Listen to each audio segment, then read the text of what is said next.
अभी आज हम उत्तर भारत के विशाल मैदान की बात करेंगे। एग्जाम में ये टॉपिक ऑलमोस्ट गारंटीड होता है। बिल्कुल अविका, लेकिन पहले ये बताओ उत्तर भारत के विशाल मैदान बने कैसे? ये मैदान हिमालय से निकलने वाली 3 बड़ी नदियों सिंधु, गंगा और ब्रह्मपुत्र और उनकी सहायक नदियों द्वारा लाए गए जलोल निक्षेप यानी अलूवियल डिपॉजिट से बने हैं।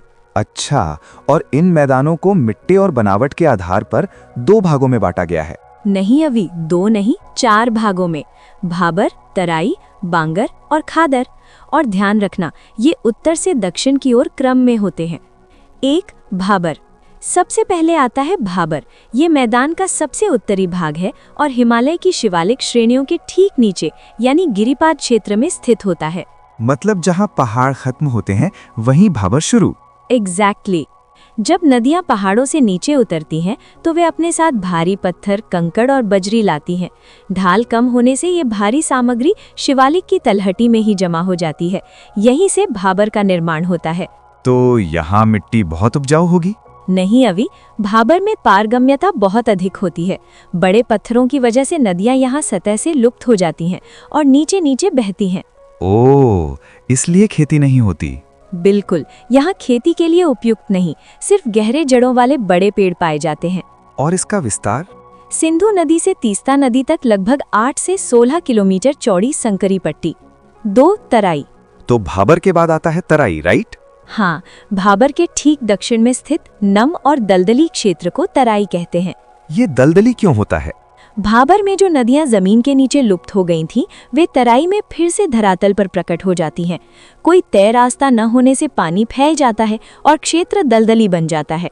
इसकी चौड़ाई भी ज्यादा होती है ना? हाँ, लगभग 15 से 30 किलोमीटर। तराई स्वास्थ्य के लिए बहुत अच्छी मानी जाती थी। नहीं अभी, तराई स्वास्थ्य के लिए अनुकूल नहीं थी, लेकिन मिट्टी बारीक और उपजाऊ होती है। अब यहाँ क्या उगाया जाता है? विभाजन के बाद जंगल काटे गए और अब यहाँ धान, गेहूं और गन्ने की बेहतरीन खेती होती है। 3 बांगर। अब आते हैं बांगर पर। ये उत्तरी मैदान का सबसे विशाल भाग है। ये नए जलोढ़ से बना होता है? नहीं अभी, बांगर पुराने जलोढ़ यानी ओल्ड एलुवियम से बना होता है। मतलब जहाँ अब बाढ़ नहीं पहुँचती? एग्जैक्टली। ये ऊंचे मैदान होते हैं जो लाखों साल पुराने अवसादों से बने हैं। यहाँ की खास पहचान? ये बाढ़ मैदानों से ऊपर होता है, इसलिए इसे उच्च जलोढ़ कहते हैं। मिट्टी में चूनेदार कंकड़ पाए जाते हैं। और खेती?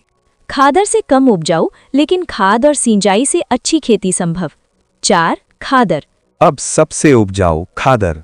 बिल्कुल, नदियों के पास स्थित नवीन जलोढ़ वाला निचला मैदान ही खादर है। ये हर साल नया क्यों रहता है? क्योंकि हर साल बाढ़ आती है और नई सिल्ट और महीन बालू जमा होती है। इससे मिट्टी का नवीनीकरण होता रहता है।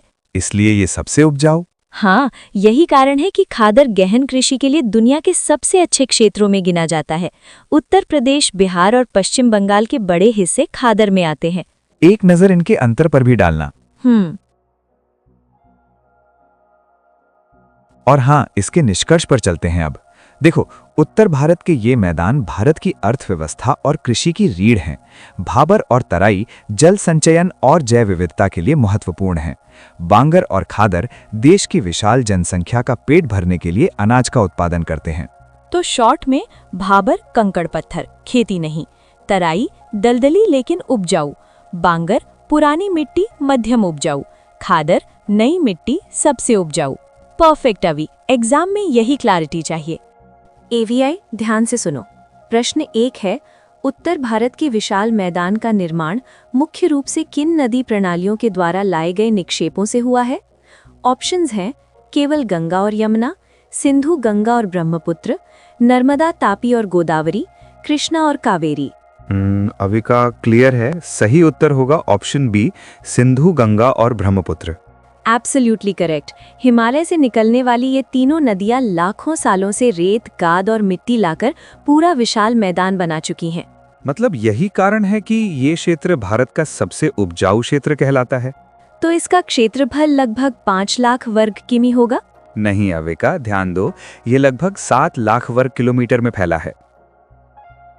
अब क्वेश्चन 2, शिवालिक के गिरिपाद के समानांतर 8 से 16 किलोमीटर चौड़ी पट्टी जहां भारी कंकड़ पत्थर जमा होते हैं, उसे क्या कहते हैं? Option A Terai, option B Bangar, option C Khadar, option D Bhabar. ये तो इजी है अविका, ऑप्शन डी भाबर। बिल्कुल, भाबर में खेती नहीं होती क्योंकि मिट्टी कम और पत्थर ज्यादा होते हैं।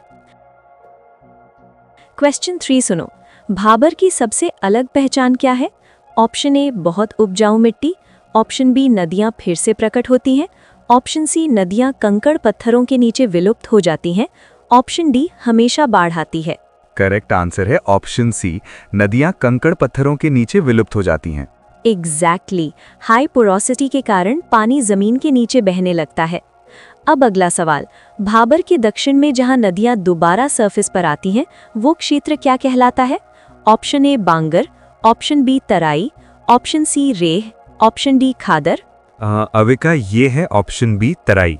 बिल्कुल सही, तराई एक दलदली और नम क्षेत्र है जहां जंगल और बायोडाइवर्सिटी ज्यादा पाई जाती है। एवी क्वेश्चन 5 ध्यान से, उत्तर भारत का सबसे विशाल भाग जो पुरानी जलोढ़ मिट्टी से बना है कहलाता है? Option A Khadar, option B Bhabar, option C Bangar, option D Terai. Correct answer है option C Bangar. Yes, Bangar ऊंचाई पर होता है इसलिए यहाँ बाढ़ का पानी नहीं पहुँचता। अब थोड़ा टेक्निकल सवाल, बांगर मिट्टी में पाए जाने वाले चूनेदार निक्षेपों को क्या कहते हैं? Option A colour, option B silt, option C कंकड़, option D humus. Option C कंकड़। परफेक्ट, ये कैल्शियम कार्बोनेट के जमाव होते हैं और मिट्टी को थोड़ा सख्त बनाते हैं। एवी नेक्स्ट क्वेश्चन, जहां हर साल बाढ़ आती है और नई मिट्टी जमा होती है वो क्षेत्र? Option A Bangar, option B Khadar, option C Bhabar, option D Terai. Option B Khadar. Absolutely, इसीलिए खादर सबसे उपजाऊ क्षेत्र माना जाता है। अब सीक्वेंस वाला सवाल, उत्तर से दक्षिण सही क्रम क्या है? Option A Terai Bhabar Khadar Bangar, option B Bhabar Terai Bangar Khadar, option C Khadar Bangar Terai Bhabar, option D Bangar Khadar Terai Bhabar. Correct sequence है ऑप्शन बी। ग्रेट, पहाड़ से मैदान की ओर नेचुरल फ्लो यही होता है। एवी बताओ, गहन कृषि के लिए सबसे आइडियल क्षेत्र कौन सा है? ऑप्शन ए भाबर, option B Terai, option C खादर, ऑप्शन डी बांगर। ऑप्शन सी खादर। क्योंकि मिट्टी हर साल रिन्यू होती है। एग्जैक्टली, इसीलिए यहाँ जनसंख्या घनत्व भी ज्यादा है। Last but very important, Punjab में खादर को स्थानीय भाषा में क्या कहते हैं? ऑप्शन ए ढाया, ऑप्शन बी बेट, ऑप्शन सी चोस, ऑप्शन डी रेह। ऑप्शन बी बेट। करेक्ट, और बांगर को कहते हैं ढाया। एग्जाम में रीजनल टर्म्स बहुत पूछी जाती हैं। अगर ये कॉन्वर्सेशन स्टाइल आपको यूजफुल लगी हो तो वीडियो को लाइक, दोस्तों के साथ शेयर और ऐसे ही एग्जाम ओरिएंटेड कंटेंट के लिए SKM स्टडी पॉइंट्स को सब्सक्राइब जरूर करें। और हाँ, कमेंट में बताना कौन सा क्वेश्चन सबसे ट्रिकी लगा।